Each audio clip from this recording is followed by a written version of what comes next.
సంపాదించుకున్నాడు. దేవునికి స్తోత్రం చేద్దామా? హల్లెలూయా.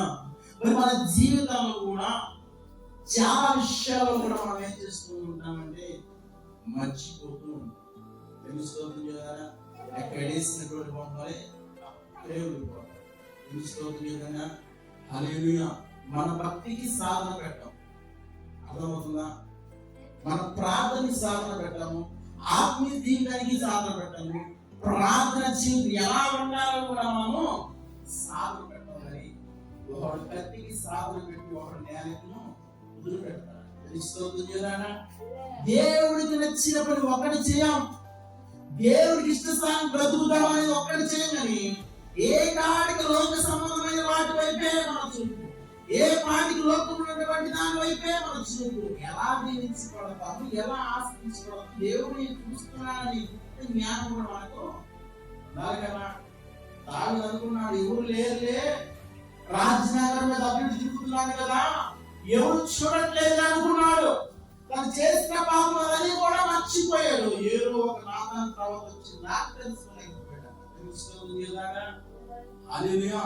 139 కింద రాసిన దావీదే నేను కూర్చుంటా, పనుకుంటా, త్రోవడుట, మార్గం వెళ్ళుట ప్రతిదీ కూడా ఆయనను పరిశోధించి తెలుసుకున్నటువంటి రాసినటువంటి దావీదు గమనించలేకపోయాడట, పాపంలో పడలేక. మనం కూడా ఒకసారి పాపం చేస్తున్నాం తెలుసుకోవాలి. మరి తెలుసుకోవాలంటే ప్రతిరోజు కూడా, ప్రతి ఆదివారం కూడా ఎక్కడికి రావాలి?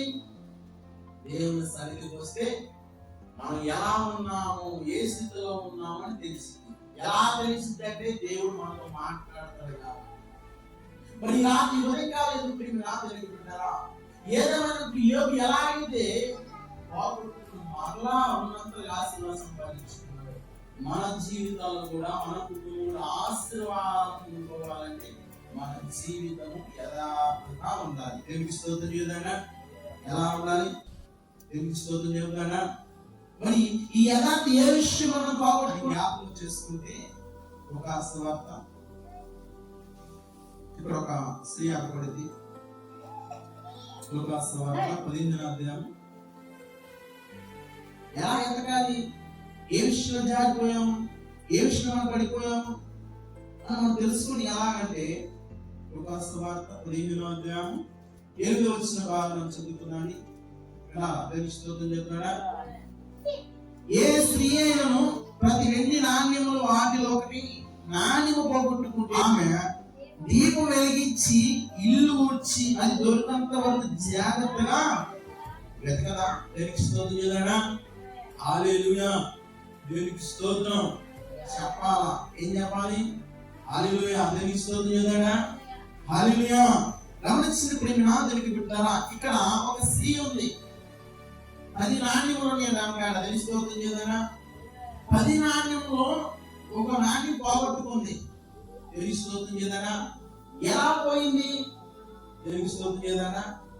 ఆ స్త్రీ 10 నాణ్యములు ఎలా పోగొట్టుకుంది? 10లో ఒకటి ఎలా పోగొట్టుకుంది? నిర్లక్ష్యం. దేవునికి స్తోత్రం చేయాలా? ఆమె చిన్నపిల్ల కాదు ఒక్కటి పోగొట్టుకోవడానికి. స్త్రీ అంటే పెద్ద ఆమె. 10 నాణ్యములు కాడున్నాయి, కానీ ఒకటి చేజారిపోయింది. అది కూడా ఎందుకు పోయింది? నిర్లక్ష్యం. దేవునికి స్తోత్రం చేయాలా? శాశ్వత మన జీవితంలో కూడా నిర్లక్ష్యం చాలా ఉంది. దేవుడు ఎన్నో మార్గాలు చెబుతున్నాడు. మారు మనసు పొందండి, రక్షణ పొందండి, మీ జీవితాలను నేను మారుస్తాను ఎన్నో సార్లు చెబుతున్నప్పుడు కూడా, మన చెవులను తగులుతున్నప్పుడు కూడా నిర్లక్ష్యం చేస్తాం. దేవుడి సన్నిధికి రావడానికి, దేవుడు మాట మనం వినడానికి కూడా నిర్లక్ష్యం. ఇక్కడ 10 నాణ్యములు ఆమె కాదా ఉన్నది, కానీ ఒకటి పోయిందండి. అవేం చేసి తెలుసా? దీపం వెలిగించింది. వెలిగిస్తోందా? హల్లెలూయా. ఏం వెలిగించింది? దీపం వెలిగించింది. మరి నీ ఇంట్లో ఇప్పుడు దీపం వెలిగించావా? వెలిగిస్తోందా? ప్రతి కుటుంబంలో దేవుని గుర్తెరిగిన వారు ఉన్నారు లేరా? దేవుని గుర్తెరిగినటువంటి వారు నీవు. మరి నా కుమారుడు తప్పిపోతున్నాడే, నా భార్య తప్పిపోతున్నదే, నా భార్య నా బిడ్డ తప్పిపోతున్నాడే, నా కుటుంబము తప్పిపోతున్నదే. ఏ రోజైనా దీపం వెలిగించావా? వాక్య వెలుగులోకి నడిపించావా? తప్పిపోతున్న కుమారుడు ఎలాగా బుద్ధి వచ్చి తండ్రి ఇంటికి వచ్చాడో మరి అదే రీతిగా ప్రేమనాథానికి పెట్టారా ఈ తప్పును ఏమొచ్చింది చెప్పాలా? వెలుగు వచ్చింది. వెలుగు స్తోత్రం చేద్దామా? హల్లెలూయా. ఏమొచ్చింది? ఆ వెలుగు దారి చూపించిందా లేదా? త్రోవ చూపించిందా లేదా? మరి ఆ వెలుగు ఎక్కడ ఉండాలి చెప్పాలా? వెలుగు స్తోత్రం చేద్దామా? ఎత్తైన స్థలంలో ఉంటే అందరికి అక్కడ పడింది. వెలుగు స్తోత్రం చేద్దామా? దేవుడు నువ్వు వెలిగించబడి ఉన్నా కదా, వెలిగావా? వెలిగించబడుతున్నావా? నీ వెలుగు నీ కుటుంబానికి ఆకర్షణగా ఉందా? జ్ఞాపకం చేసుకోవాలా? వెలుగు స్తోత్రం చేద్దామా? వెలిగించిన సరికాదు, ఆ వెలుగులో రావాలి. ఆ వెలుగుని ఆకర్షణగా ఉండాలి. వెలుగు స్తోత్రం చేద్దామా? హల్లెలూయా. ఈ స్త్రీ ప్రతి నాణ్యంలో పోగొట్టుకున్నది. ఎలా పోగొట్టుకుంటానని ఆ దేవుడు వెలిగించి ఇల్లు ఊడిచి ఊడిచి ఊడిచి అది దొరికేంత వరకు వెతుకుతూనే ఉందంట. తెలుస్తుంది కదా ఏంటంట? మరి ఈ రోజున వెతుకుతున్నావా? ఊడుస్తున్నావా? తెలుస్తుంది ఏదైనా ప్రార్థన వస్తున్నావు బాగానే ఉంది, క్రమంగా ఉంటున్నావు బాగానే ఉంది, కానీ నువ్వు హృదయ స్పందన ఎలా ఉంది? నీ హృదయ ఆలోచన ఎలా ఉంది? ఈ దేవునికి ఇష్టంగా ఉన్నాయా? దేవునికి అసహ్యంగా ఉన్నాయా? నువ్వు వెలిగించబడినావు కదా, మరి నీ వెలుగును చూసి నీ భర్త, నీ భార్య, నీ కుటుంబం కూడా దేవుని సన్నిధిలో గడపాలి కదా. మరి కారణం ఏంటిది? హృదయ ఆలోచన బాగా, చెడు ఆలోచన, చెడు తప్పులు, చెడు ఉద్దేశాలు. వెలిగించబడిన పేరుకే ఆ వెలుగును మంచి కింద పెట్టేస్తాం. దేవుడు వెలిగించి మిద్ది మీద పెట్టే కదా ఆ ఇంటంతా కూడా వెలుతురు, ఆ వెలుతురు అందరూ కూడా నడుస్తారు. కానీ వెలిగించబడినట్టు నీవు మంచం కిందే అదే వెలుగు ఎలా వచ్చింది? అన్ని తెలుసు, కానీ మాట్లాడకపోతే మాట్లాడితే ఏమైందో ఎవరేమనుకుంటారో అని దేవుడు ఇచ్చినటువంటి తలంటు తెలుసుకోవాలి కదా.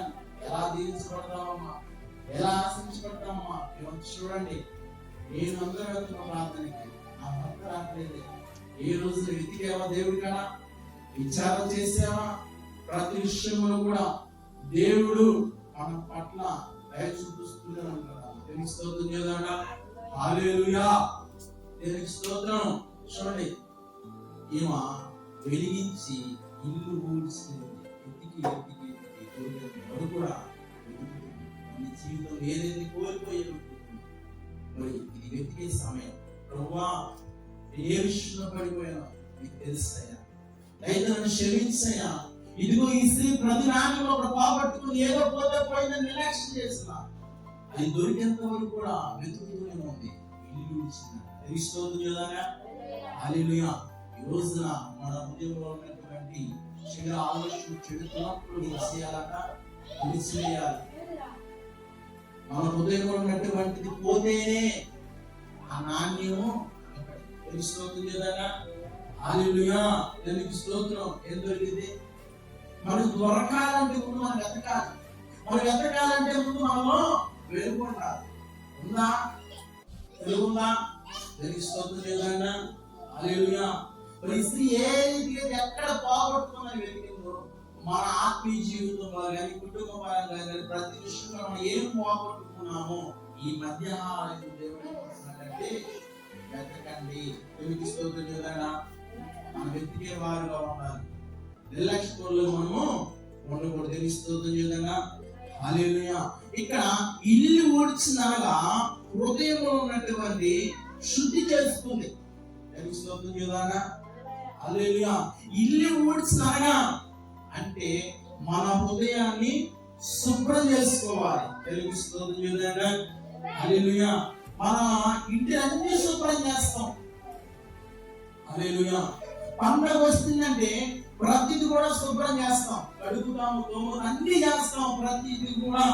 కానీ మన హృదయాన్ని మాత్రము కడుక్కోలేము, మన హృదయాన్ని మాత్రము శుద్ధి చేసుకోలేము. అందుకని వాక్యం అనేది సెలవిచ్చింది కదా, ఆయన రక్షింపలేకపోయినను ఆయన చెయ్యి కొలుసు కాలేదంట. ఆయన మన ప్రార్థన వింటకును ఆయన చెవులు మందగిలి కాలేదంట. కానీ అంటే మీ పాపము మీ దోషం నాకు అడ్డు వాడవలే అలపడుచున్నావి అన్నాడు. స్తోత్రం యోదన. హల్లెలూయా. మన హృదయంలో ఉన్నటువంటి చెడు ఆలోచన కూడా మనం తీసివేసుకుంటే మనం ఏ స్థితిలో ఉన్నామో మనకు తెలుస్తుంది. స్తోత్రం యోదన. హల్లెలూయా. నాలుగోదిగా